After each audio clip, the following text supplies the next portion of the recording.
பிறவி மாசர என்னைய பொருளெல்லாம் எழுதி முற்றுற கண்ணுடைய உடையதோர் கலிற்று மாமுக பண்ணவன் மலரடி பணிந்து வாழ்த்துவான்.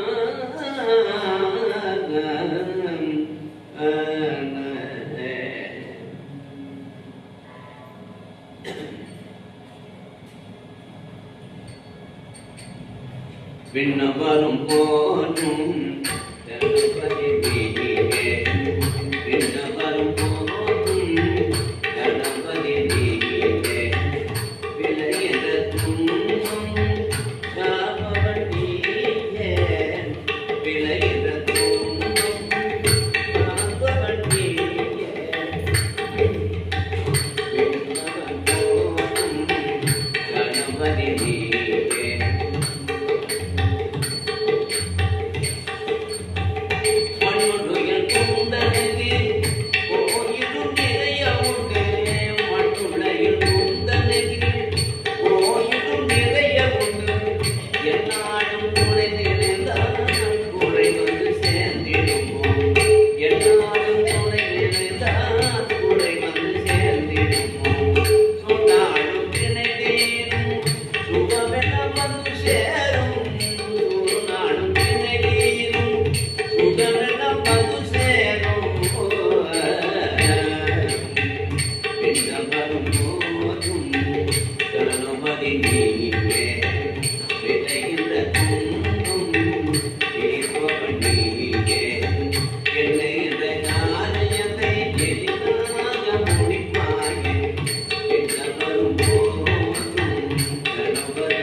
நீயே கதிரேசன்,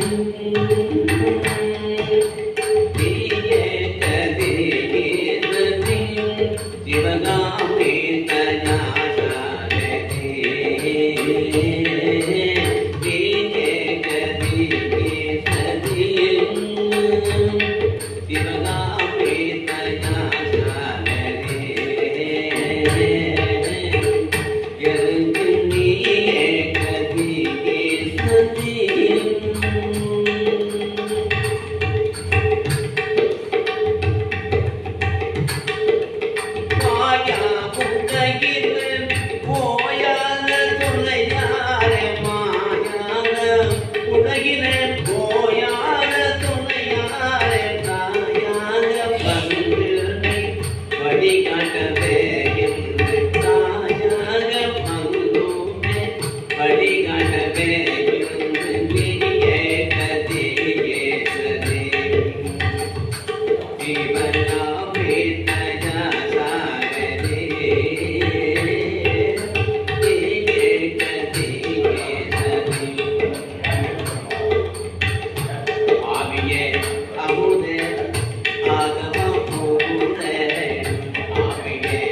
பேரன்புமிக்க பெரியோர்களே, தாய்மார்களே மற்றும் கூடியிருக்கின்றவர்களே, வந்திருப்பவர்களுக்கும் வந்து கொண்டிருப்பவர்களுக்கும் வந்து அமர்ந்திருப்பவர்களுக்கும் மாலை நேர வணக்கத்தை மகிழ்வோடு தெரிவித்து, இந்த 5வது ஆண்டு நிகழ்ச்சியை இறைவன் நல்லபடியாக நடத்தி கொடுக்க வேண்டும் என்று மனதிலே பிரார்த்தனை செய்து கொண்டு, நேற்றைய தினத்திலே பகவானாகிய கிருஷ்ணர் அவதாரம் செய்த நிகழ்ச்சி, அதன் பிறகு பாண்டவர்கள் வந்து ஒவ்வொருவராக அந்த இடத்துல தேவர்கள் மூலியமாக அவதாரம் செய்தார்கள் என்று சொல்லி, அந்த இடத்துல அவர்கள் குழந்தைகள் காதுகுத்து கர்ண வேதம் என்று சொல்லக்கூடிய இவையெல்லாம் செய்து கலைகளை கற்று அங்கு இருந்தார்கள் என்ற அளவினை முடித்தோம். இன்றைய தினத்தில் நீர் விளையாடல் பாண்டவர்களும் கௌரவர்களும் இதில் ஆரம்பிச்சு, அப்புறம் துரோணத்தில் வில்வத்தை கற்று அதை அரங்கேற்றபடி செய்து, அதில் வரக்கூடிய ஒரு சம்பவம் தான் அம்மனுடைய அவதாரத்துக்கு காரணமாகவும் அமைகிறது. திரௌபதி அம்மன் இந்த அக்கடி நட்சத்திரம்னு சொல்றோம், வசந்த காலம்னு சொல்லுவாங்க இல்லையா? அக்கடி நட்சத்திரம்னா கிருத்திகை நட்சத்திரமும் அக்கடி தெய்வம் பரணி நட்சத்திரம் 4ஆம் பாதம், கிருத்திகை 4 பாதமும் ரோகிணியின் முதல் பாதம் ஆக 6 பாதங்களிலும் சூரியன் சஞ்சரிக்கக்கூடிய காலம் தான் அக்கடி நட்சத்திரம் சொல்றோம். இது சித்திரை வைகாசி மாசங்களிலே வரக்கூடியது.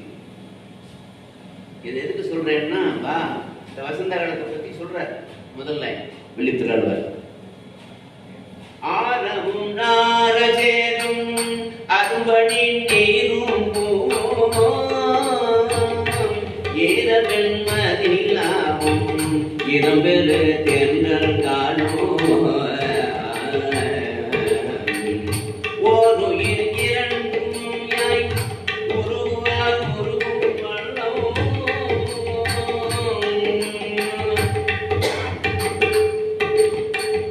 மாறனை மகுடம் சூட்ட வந்ததை வசந்த காலம் மாறனை மகுடம் சூட்ட வந்ததை வசந்த காலம்.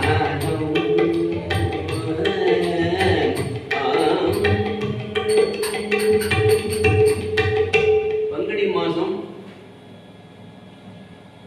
எல்லாம் இறைவனுடைய திருவிழா மாசம்.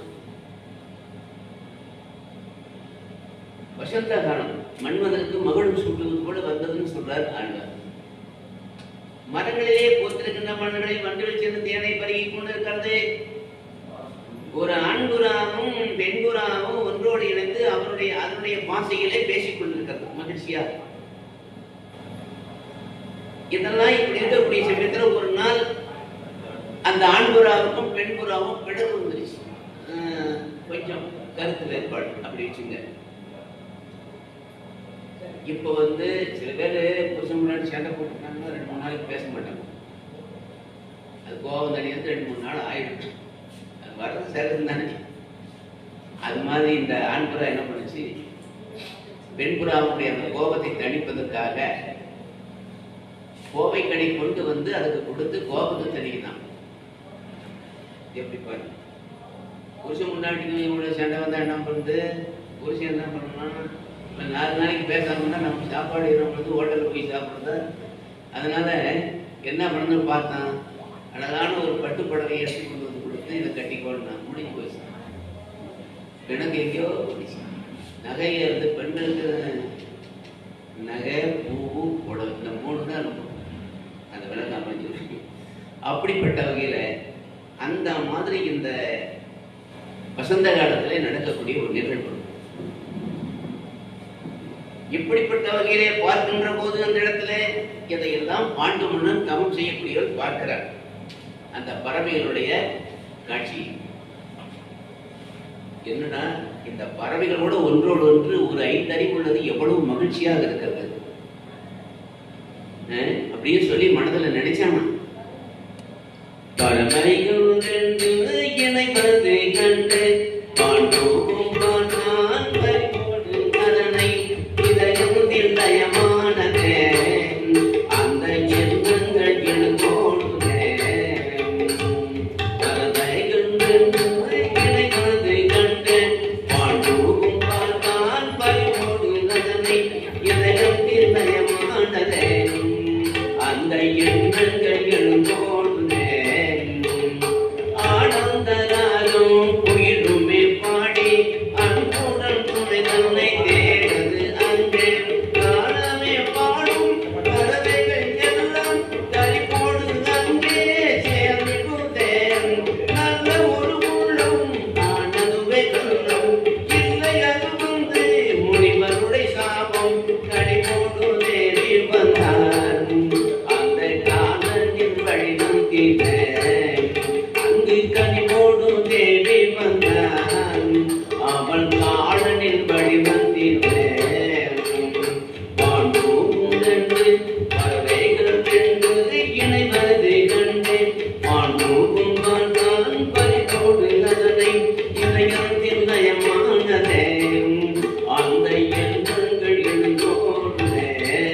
மாநிலம் திகழும் ஒரு மாத்திரை வனப்பினாலும் அதே நேரத்துல அழகா அன்னைக்கு வெள்ளிக்கிழமை குளிச்சுட்டு நல்லா அப்படியே அந்த கூந்தலை கோதி கொண்டு அலங்காரமா வர்றான் அந்த மாத்திராவே.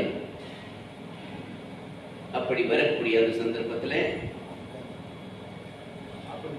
அப்போது இவன் பார்த்தான்,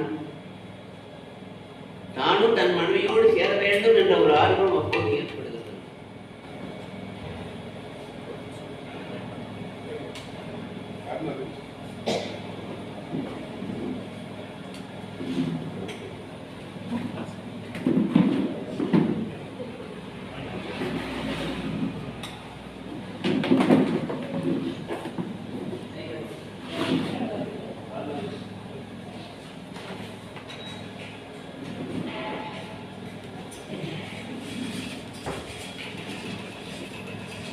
நம்ம பார்வதி வரைய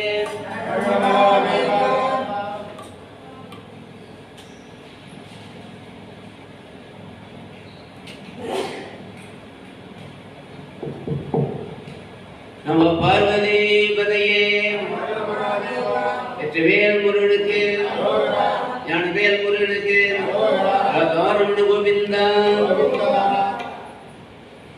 அப்போது அந்த முனிவர் எந்தமா முனிவர் கொடுத்த சாபத்தை மறந்துட்டான். நீ உன் மனைவியை சேர்ந்தால் இறந்து விடுவாய் என்றது அந்த வாக்கியத்தை மறந்துவிட்டான்.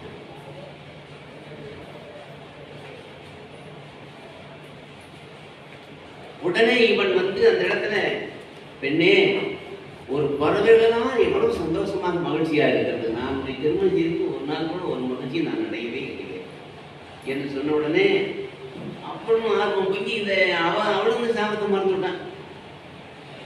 இப்படிப்பட்ட வகையில் அந்த குறுக்கத்தை செடி என்று சொல்லி பந்தல் போல் இருக்கும். அங்கே சென்று தன் மனைவி மாத்ராதேவியோடு இணைந்தார். கொஞ்ச நேரம் கழித்து உடனே அப்படியே மயங்கி கொஞ்சிங்கிலி அண்ண மொழி கூதவிதால் எஞ்சின நராதிபதி வேதன பெய்யும் அஞ்சுதரு தீவினையின் மாதமும் நாய்தாம் அஞ்சமும் நற்பினையின் மாறா அஞ்சமும் தாமுடைய நற்பினையின் மாறோ. ஒரு நேரம் கேட்டுட்டா அமிர்தம் கூட நஞ்சா மாறிடும். நேரம் நல்லதுன்னா நெஞ்சு கூட அமிர்தமா மாறிடும். ஒருத்தனுக்கு கல்யாணம் ஆயிடுச்சு, 10 வருஷம் கழிச்சு பார்த்தா குழந்தையில் அப்புறம் 2வது தானம் கல்யாணம் செய்து கொண்டார். 2வது தானம் கல்யாணம் பண்ணிட்டான். 2 வருஷம் சட்டை வந்துச்சு. உடனே அவன் பார்த்தான், நாம இனிமே இங்க இருக்கிறது இவங்க போராட்டத்து கிடையாது, நாம வந்து பள்ளிக்கடம் ஆகக்கூடாதுன்னு போய் விஷம் சாப்பிட்டான். விஷம் சாப்பிட்ட உடனே அந்த விஷம் வேலை செஞ்சு இங்கே இருந்துட்டா 4 பேர் சுற்றி ஆடுவாங்க என்னத்துக்கு அப்படின்னு பக்கத்தில் சமுத்திரக்கிற அங்கே போய் கடலில் போய் விழுந்துட்டான். கடலில் போய் விழுந்த உடனே அந்த உப்பு தண்ணி உள்ள போனால் என் சாப்பிட்ட விஷம் வெளியே வந்துச்சு. அப்புறம் கரையை வந்தான். வந்த உடனே ஒரு மரத்தை தூக்கு மாட்டி சாங்கலான்னு போய் ஒரு கயிற்றை எடுத்து தூக்கு மாட்டினா அவன் நேரம் கயிறு அறுத்து விழுந்துச்சு. எப்படி பாருங்க, அவன் என்ன கொஞ்சம் ஆயுசோட இருக்கணும். அப்படிப்பட்ட வகையில நேரம் நல்லா இருந்தா சாக போனா கூட யாரும் காப்பாத்திடுவோம், இல்லைன்னா போடுவோம். அதுபோல அஞ்சு தோறும் தீவினையும் ஆதமுதும் நஞ்சாம் நஞ்சுமும் அதாமதைய நல்வினையும் ஆகும். இவனுடைய நேரம் பாருங்க, அவனை தொட்டான் உயிரிழந்தான். என்ன பண்ண சித்திரை வசந்தம் வது செம்பியுடன் மயிலா மத்திரியன் கொடிய வாழ்க்கம்பிடம் மண்ணால் சித்திரை முன்னல் நீலன் முயக்கவன் என்ற நித்திரை குழாமென தெரிந்திருக்கின்றார். நம்ம கூட பேசிட்டு இருந்த ஒரு கலைப்பினால மயங்கி இருக்கிறான்னு நினைச்சாலும் தவிர அவன் இறந்துட்டான்னு இவன் நினைக்கிறேன் மாத்திரத்தை. அதுக்கப்புறமா கொஞ்ச நேரம் கழிச்சு சுவாமின்னு சொல்றா, உடம்பு வாழைத்தண்டு மாதிரி குளிச்சு. நம்ம உடம்பு ரொம்ப குளிர்ச்சியா இருந்தா அவ்வளவுதான். ரொம்ப சூடா இருந்தால் வெப்ப நோய்கள் நம்முடைய அறிகுறி. இந்த 2 சமமா இருந்தாதான் மனிதன் உயிரோடு வாழ முடியும். அதனாலதான் அந்த வகையில பார்க்கின்ற போது சொல்ல முடியாத வேதனை அடைந்தார். சுவாமி சுவாமி மண்ணா மண்ணான்னு அப்படியே மேல விழுந்து கதறி அழுகிறார். கதறி அழுகிறது காடு பூரா கேட்குது. அப்படி ஒரு இதான் சொல்ல முடியாத வேதனையிலேயே அழுகிறார். ஐயோ, அந்த முனிவர் கொடுத்த சாபத்தை நானும் மறந்து துளைத்து விட்டேனே, நானே அவருடைய மனதுக்கு காரணமாக இருந்து விட்டேனே, நான் என்ன செய்வேன், நான் என்ன செய்வேன், என்னுடைய வாழ்க்கையே போய்விட்டதே, காவி படர பொறுப்பும் இல்லாத ஒரு பொடிப்போடு ஆகிவிட்டேனே என்னுடைய நிலைமை. மற்றபடி என்ன சோதனை இருக்கு, இந்த சாபம் வந்து என்னை பாவத்துக்குள்ளாகி விட்டதே, நான் என்ன செய்வேன் என்ன செய்வேன் அப்படி கதறி அழுகிறார். நடந்து ஒப்பாடு ஒன்றும் பண்ண முடியும். சுவாமி சுயவரம் வந்ததில சுயமாயே சுந்தர வண்ணமரே சோழையில சுபிட்டு அந்தரம் ஓடே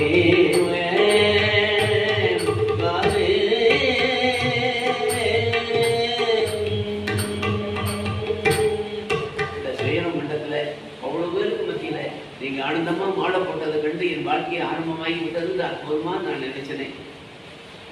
ஆனாலும் இப்படி உன்னுடைய நிலைமை ஆகிவிட்டதே, நான் எந்த வகையிலே ஆறுதல் பெறுவேன். என்னுடைய அக்கா அப்போவே சொன்னான், எச்சரிக்கை தான் செய்தான் எந்த குந்தி தேவி நாச்சரிப்பு தாங்காம நாயகனை கூவினேனே நான் தவிக்கிறேன்.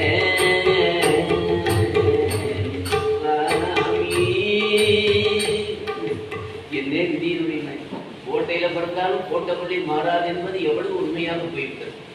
ஒரு நாட்டுக்கு அரசியாக நான் வந்தும் கூட ஒரு நல்லது கெட்டதை அனுபவிக்காம இப்படி என்னுடைய கணவர் நாதியாக என்னை விரும்பி சென்று விட்டாரே என்று சொல்லி சொல்லி சொல்லி சொல்லி அழுகிறார். ஒவ்வொரு சம்பவத்தை அந்த சோகத்தை காட்டிருக்கிற பறவைகள் கூட பங்கு போட்டது கூட அப்படியே பக்கத்தில் வந்து நின்று கொண்டு அவருடைய அழுகையை பார்த்து தானும் அதிலே பங்கு கொண்டது கூட.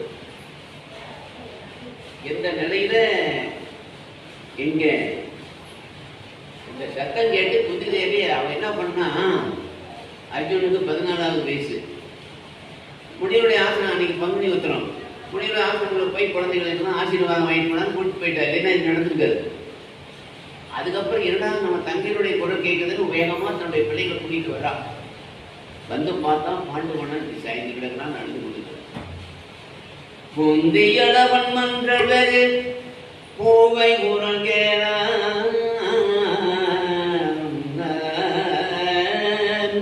முந்திய கடும்பொழி முடிந்தது ஒழியன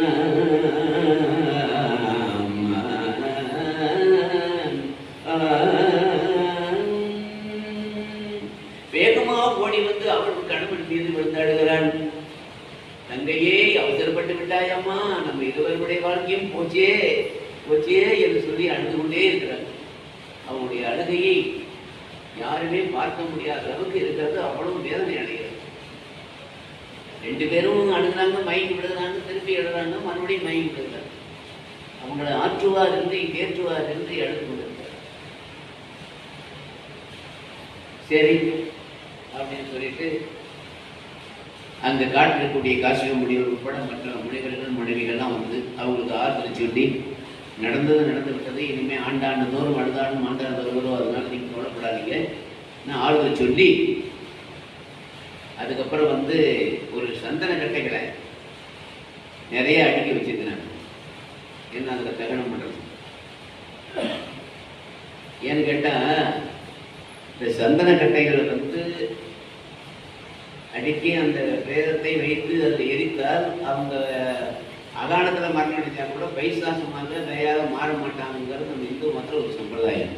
இப்போ கூட பார்த்தீங்கன்னா ஒரு பிரதமரோ வந்து யாராவது இறந்துட்டா சந்தன கட்டையில எரிக்கிறாங்க. நீங்க பார்த்துருப்பீங்க செய்தித்தாள். நாமெல்லாம் சந்தன கட்டை வாங்கி எரிக்கிறது தான் வசதியாக இருக்கும். அது இல்லை. இருந்தாலும் அந்த சந்தன கட்டைக்கு இப்போ நீங்கள் என்ன பொருள் பார்த்தீங்கன்னா, இங்கே சீனாவில் வந்து ஒருத்தர் இறந்துட்டாருன்னு சொன்னால் வாசப்படியாக தூக்கிட்டு போக மாட்டாங்க இறந்துடுறாங்க. உடனே பின்னால் வந்து ஒரு வாசப்படி இருந்தால் அப்படியே கூப்பிட்டு போவாங்க. பின்னால் வாசப்படி இல்லையா, செவத்தை ஒரு பக்கமாக இடித்து அந்த பக்கமாக தூக்கிட்டு போவாங்க. ஏன்னா அவர் அதிர்ஷ்டமே போயிடும்னு அவங்க நினைக்கிறாங்க.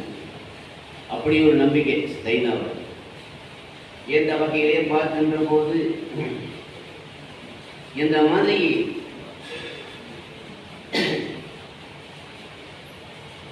அந்த சந்தனக்கட்டை அடுக்கி வைத்திருக்கிறாரு. பாண்டவருடைய உடம்புல அதை எடுத்து கிடத்திருக்காங்க. உடனே மூத்தவனாகிய தர்மன் உடனே அவர் தான் நெருப்பு வைக்கணும். அப்படி அந்த இடத்துல பற்றி எரிகிறது நெருப்பு. உடனே குந்தி தேவி, நான் தான் அந்த உடன்கட்டையில கூட ஏறினேன், நானும் உடன்கட்டை ஏறி போவோம் அப்படின்னா. மாத்திராதேவியில் நான் தான் போவேன், நான் தான் ஒரு மரணத்துக்கு காரணம். ரெண்டு பேர் போட்டி போடுறாங்க. இப்படி மாறி மாறி உடன்கட்டை ஏறுதலே ஒரு போட்டி. அக்கா, நீங்க என் பிள்ளைகளெல்லாம் பார்த்துங்க, நான் தான் ஒரு மரணத்துக்கு காரணமா இருந்தேன், நானே அவரோட கூட அந்த நெருப்புல இருந்து உடன்கட்டை ஏறி அவரோட சொர்க்கத்துக்கு போறேன். முனிவர்கள்லாம் அதை தடுத்து, இங்க ஒன்றும் யாரும் சாக வேண்டாம், உங்க குழந்தைகளுக்காவது நீங்க உயிர் வருங்க அப்படின்னு சொல்லணும்னா குந்தி தேவி ஏற்றுக்கொண்டா, நான் மாத்திரா தேவி ஏற்றுக்கொள்ளல. அதுக்கப்புறம் சரி அப்படின்னு சொல்லிட்டு ஏதோ இருக்கட்டும் அப்படின்னு சொல்லிட்டு உடனே அவ மாத்ராதேவி எவ்வளவு தடுத்தும் கூட அந்த உடன்கட்டை ஏறி படுத்தால் அவளும் தீயில எரிந்து விட்டார். இந்த உடன்கட்டை ஏறுவது அந்த காலத்துல ஒரு பழக்கமா இருந்துச்சு. கொண்டாட்டியே வேண்டாம்னா கூட வலுக்கட்டாயமா தூக்கி போட்டுருவாங்க உடன்கட்டை ஏறு அந்த காலத்துல. இப்போ ஒரு சுதந்திர காலத்துக்கு முன்னாடி ஒரு 30-40 வருஷங்களுக்கு முன்ன, சுதந்திர அடையத்துக்கு முன்னே, ராஜா ராம் மோகன் ராய்னு மேற்கு வங்காளத்துக்கு பெரிய கவிஞர். அவர் அண்ணன் கல்யாணம் ஆச்சு, இளம் வயசுலயே உடனே அண்ணன் இறந்துட்டான். உடனே வலுக்கட்டாயமா அண்ணன் மனைவி தூக்கி அந்த நெருப்புல போட காட்சியை பார்த்தாரு. அவரால் தாங்க முடியும். வாழ வேண்டிய வயசுல நெருப்புல தறி விடுகிறார்களே என்ற ஆரம்பத்தினால உடனே அவர் எழுதினாரு, நூல்கள்லாம் எழுதினாரு. நிறைய பேருக்கு பிரச்சாரம் பண்ணாரு. எவ்வளோ எல்லாரும் அவரை பைத்தியகாரன்னு சொன்னாங்க, நிராகரிச்சாங்க. லண்டன் கோர்ட்டில் போய் டெஸ்ட். அதுக்கப்புறம் அது நடந்து கொண்டிருந்தது. மேற்கு வங்காளத்தில் மட்டும் தடை செய்யப்படுது. அப்படி இந்தியாவை கூட தடை செய்யக்கூடிய அளவுக்கு வரும்போது அவர் உயிரோடு. ஆனால் இந்த உடன்கட்டையை அதை நிறுத்துறதுல முதல் காட்சிகர்த்தாயாக ராஜா ராம் மோகன் ராய் மேற்கு வங்காளம். இன்னைக்கு கூட நீங்க ராஜஸ்தானி மாநிலத்தில் பார்த்தீங்கன்னா பல கிராமங்களில் குருதேந்திர முன்னாடி போச்சு நெருப்பு. இன்னைக்கு நடைமுறைகள் இந்த சட்டத்தையெல்லாம் அவங்க நினைக்கிறேன். அவங்களுடைய சம்பிரதாயப்படி, பழங்கால சம்பிரதாயப்படி நடந்தது. உடன்கட்டை ஏறி உயிர் துறக்கும் விதவையினுடைய எத்தனை மைல்கள் உண்டோ அத்தனை ஆண்டுகள் அவள் சொர்க்கத்திலே வாழ்வாள் என்ற ஒரு நம்பிக்கை ராஜஸ்தானிய மக்கள் இன்னைக்கு நம்புறாங்க. ஆகியனால இப்படியாக அந்த விதியினுடைய பயனாக இது நடந்தது. இப்போ கூட பாருங்க, இந்த வடமதுரை மதுரா மாவட்டத்தில் ஒரு ஊர்ல ஒரு கணவன் புற்றுநோயினாலும் ஆண்டு விட்டான். அவனை போய் எரிச்சாங்க. அவன் மனைவி எவ்வளவோ சொல்லி கேட்காம ரொம்ப பக்தி உள்ளவ, சாபம் என்றால் அவனை தடுத்தாங்க. உயிரையும் போய் அது நெருப்பில் விழுந்து இறந்தா. உடனே அந்த நேரத்துல அதி ஓம் அப்படின்னு 3 தடவை சொல்லிட்டு தானே தீப்பிடித்துக் கொண்டது. இவனுக்கு இவன் உடம்பா தானே தீப்பிடித்துக் கொண்டது. அரிதாயின்னு பேர் அந்த பெண்ணுக்கு. அப்புறம் அந்த ஊர்ல அந்த பெண்ணுக்கு ஒரு கோயிலே கட்டிட்டாங்க. நடந்த சமாச்சாரம். ஆகினாலே பிறகு இங்கிருந்து எல்லாரும் முனைவர்கள்லாம் கூட்டிட்டு போறாங்க. பாண்டவர்கள் 5 பேர்த்தையும், புத்தி தேவியும் எல்லாத்தையும் அழைச்சிட்டு போறாங்க. அங்க போய் திருதராஷ்டிர மன்னனை கொண்டு போய் அரண்மனையில் விட்டாங்க. அஸ்னாபுரியில விடுகிற போது எல்லாரும் நினைச்சு எல்லாரும் அழுகிறாங்க, துடிக்கிறாங்க வேதனையினால. இப்ப ஏற்பட்ட ஒரு வீரனை நம்ம இழந்து விட்டோமே என்று சொல்லி. அதுக்கப்புறம் அந்த எலும்புகளை கொண்டு பீஷ்மர்கிட்ட ஒப்படைச்சாங்க. எல்லாரும் இப்படி இருக்கக்கூடிய சமயத்துல அவங்க கொண்டு போய் கங்கை கரையில காசியில மணிகண்டையா கட்டம்னா இப்ப கூட இன்னைக்கு 24 மணி நேரம் பிரேதம் வந்துட்டே இருந்து எழுதிட்டே இருக்கு. காசியில மணிகண்டையா கட்டம் ஒரே நிமிஷம் கூட போயிடல. என்னைக்கு அங்க பெண்ண வரது நிற்குதோ அன்னைக்கு தான் கழிய முடியும்னு ஒரு ஐதீகம். அந்த இடத்துல தான் எரிச்சாங்க. அங்கதான் தங்கி இந்த இடத்துல 1 மாசம் உபவாசம். புரோகிதர் சந்திரகண்டையை தகனம் செய்த பிற்பாடு சடங்கெல்லாம் முடிஞ்சு போச்சு. ஜாதகத்துல 7ஆம் இடத்துல கலசரதானம்னு சொல்லுவாங்க. இந்த கலசரதானத்துல ராகு இருந்தா அந்நிய மத பெண்களை அவன் திருமணம் செய்யும். அடுத்து ராகு கேதுகள் அவங்க மிளைச்சர்கள். லக்னத்துல கேது இருந்தா 7ஆம் இடத்துல ராகு இருக்கும். ஆகினால இது ஒரு நாகதோஷம் சொல்லப்படுது. ஜாதகத்தை எந்த இடத்துலையும் சுக்கிரனும் குருவும் ஒரே இடத்துல இருக்கக்கூடாது. இருந்தால் அந்த ஜாதகனுக்கு மனநிலை சரி இருக்காது. அடுத்தால் கூட பாத்தீங்கன்னா கெட்ட உத்தரகணும், கெட்ட பத்தி தான் வரும். கலஸ்திரக்காரன் சுக்கிரன் அவனோடு எத்தனை விதமான கிரகங்கள் ஒன்று சேர்ந்து இருக்குதோ அத்தனை மனைவிகளை அவன் மணப்பான். அனுபவிக்கிறது. சுக்கிரனை சூரியனும் செவ்வாயும் பார்க்கக்கூடாது, ஆகாது. அப்படி பார்த்தா மனைவி எப்ப வேண்டுமானோ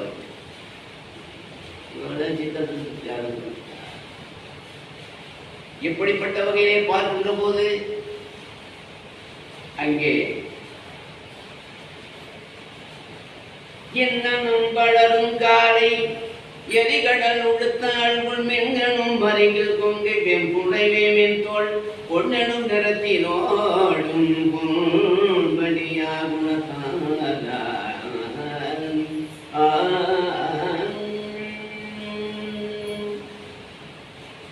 இவங்க எல்லாம் பாண்டவர்கள் 5 பேரும் குந்தி தேவியும் இப்ப திருதராஷ்டிரனுடைய அரண்மனையில வளர்ந்துட்டு வர்றாங்க. அந்த பாண்டியர் 16ஆவது நாள் திதி வருது காரியம். அன்னைக்கு வராங்க, உறவினர்கள்லாம் வராங்க, யாதவ குலத்தை சேர்ந்தவங்கலாம். துபாரிலிருந்து கொந்தி போச்சன், கிருஷ்ணது, பலராமரை, யசோதா மற்ற உறவினர்கள் எல்லாரும் அஸ்தாபம் வந்தாங்க. குந்தியை சேர்ந்துட்டு எல்லாரும் ஆறுதல் சொன்னாங்க. அவங்க கூட்டம் பெருசு இல்லையா. பிறகு கிருஷ்ணர் சொன்னார் தருமரை பார்த்து, தருமரே நீங்க கவலைப்பட வேண்டாம், சின்ன வயசு தான் போகும். இந்த அவனி முழுவதும் 56 நாட்கள் உங்களுக்கு தான் நீங்க சொந்தம், நீங்க தான் ஆள போறீங்க அப்படின்னு சொல்லிட்டு நம்ம போட்ட வாழ்க்கைன்னு அப்பவே சொல்லிட்டார். எப்படிப்பட்ட வகையிலே பார்க்கின்ற போது பாண்டு மறைந்து பாண்டவர்கள் அஸ்தாபுரி போடும்போது தருமருக்கு வயசு 16. அஸ்தாபுரியில வசித்ததும் குருகுல வாசமும் 13 ஆண்டுகள். சாலிகோத்திர முனிவருடைய ஆசிரமத்துல 6 மாதம். வேத்தரகியமான நகர்ல மகாசுவரனை கொள்வது அங்க ஒரு 6 மாசம். பாஞ்சாலனுடைய அரண்மனையில 1 வருஷம். பிறகு அஸ்தாபுரியில 5 ஆண்டு. பிறகு இந்திரபஸ்தம் ஏற்படுத்தி அதுல 23 ஆண்டுகள். வனமாசம் 12, அஞ்ஞான மாசம் 1. துரியோதன வரத்துக்கு பின்னால அஸ்தாபுரியை அரசு புரிந்தது 36 ஆண்டுகள். ஆக வருஷத்துக்கு முடிசூட்டிய பெண்ண தவறுணத்துல 6 மாசம். மொத்தம் பாண்டவருடைய ஆயுள் 108 வருஷம் 6 மாசம். எதிர்ப்புன்னு ஒரு புத்தகம் இருக்குது, எல்லாத்தையும் எழுதியிருக்கேன். அது நாளைக்கு கொடுக்குற எல்லாரும் இது இருக்குது, எல்லாரும் வரும். ஆகினால எல்லாரும் வந்தாங்க 14ஆவது நாள் கிரியைக்கு. நம பார்வதி பதையே வெற்றிவேல் முருகனுக்கு, ஞானவேல் முருகனுக்கு, எல்லாரும் கோவிந்தா.